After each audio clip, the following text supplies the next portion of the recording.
I've always done things outside of work for the community. I was in the Marine Cadets, and I always had this belief at that time that you get back out what you give in. I think that's something in my DNA. I have a belief in giving back to people. It's something that I enjoyed doing. I always search and look for opportunities to do that. I certainly came to the conclusion that I wanted to do something that was not about me and not just about my family, something that would help other people. Shelter, water, that seems to be the most critical need, and once we are able to have shelter on the planet, then we can start thinking about doing some of these other nice things. There's nothing, I think, more important that we can do than the things that disaster aid does.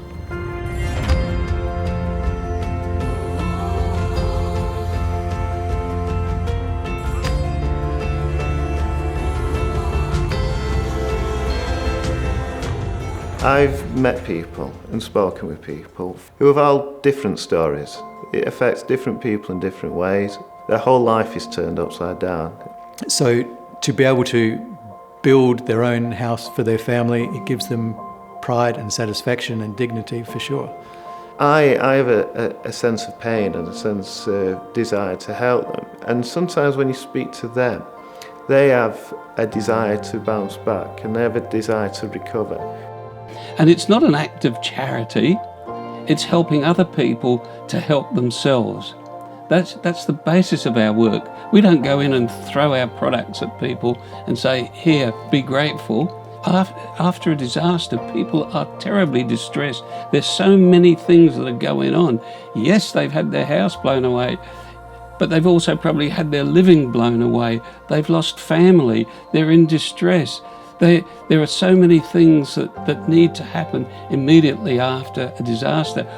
Although it can be painful to see so many people affected so badly, in actual reality, they just want the opportunity to come back, and they want to prove to you that they can do it, but they just need the raw materials to do it with. We get to support the individual, and it helps to empower them, to determine their own future, so we're just helping them out. So it gives them the power to help themselves. So we're giving them a hand up rather than a hand out.